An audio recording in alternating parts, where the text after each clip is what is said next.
రెడ్డి గారు విశాఖపట్నంలో ప్రమాణ స్వీకారం చేస్తానని అన్నారు. 151 పైగా స్థానాలు వస్తాయన్నారు. అదే విశాఖపట్నం నుంచి కేఏ పాల్ గారు ఎంపీగా పోటీ చేశారు. ఆయన నాకు 10 లక్షల ఓట్లు, 15 లక్షలకు గాను 10 లక్షల ఓట్లు పోలేనివి. విశాఖపట్నం ఎంపీగా నా పని నేను ఆల్రెడీ ప్రారంభిస్తాను అని చెప్పిన సందర్భంగా మీలాంటి విలేకరులు అడిగారు, మరి ఎన్ని స్థానాలు వస్తాయి అనుకుంటున్నారు అంటే 150 ఖచ్చితంగా వస్తాయి. ఏమో ఈ ట్రెండ్ ఇలాగే ఉంటే 175 వచ్చినా పర్వాలేదు అని పాల్ గారు అన్నారు.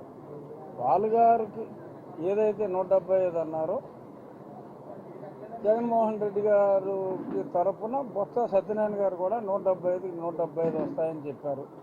పాల్ గారు వైజాగ్లోనే ప్రమాణ స్వీకారం చేస్తా అన్నారు. జగన్ గారు వైజాగ్లోనే ప్రమాణ స్వీకారం చేస్తానంటున్నారు. సో ఈ రెండు విడివిడి వార్తలు మీరు కలిపి మీరే చదువుకోండి, దాన్ని బట్టి మీరు అర్థం చేసుకోండి. ఖచ్చితంగా 125 స్థానాలకి తగ్గకుండా తెలుగుదేశం పార్టీ కూటమి అంటే తెలుగుదేశం, జనసేన, భారతీయ జనతా పార్టీల కూటమి కలిసి లీస్టుగా సాధించబోతున్నాయి. అది మరింత పెరగవచ్చు.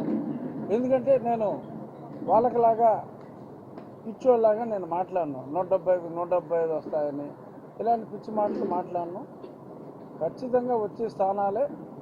సర్వేలు చూసి మేము చేయించిన సర్వేలు కానీ ఇతరులు చేసిన సర్వేలు కానీ అవి ఇవి క్రాస్ వెరిఫై చేసుకుని ఏదన్నా చెప్పాము అంటే ఒక క్రెడిబిలిటీ అనేది గత 4 ఏళ్ళుగా నాకు ఏర్పడింది. కాబట్టి రాజుగారు ఏది పడితే అది లూజుగా మాట్లాడడం అని అందరూ అనుకుంటారు. కాబట్టి నేను ఏది చెప్పినా కూడా ఒక ప్లస్ ఆర్ మైనస్ ఒక 5 లాగా ఉండాలి తప్ప చిల్లర వ్యక్తుల్లాగా చిల్లర మాటలు మాట్లాడకూడదు.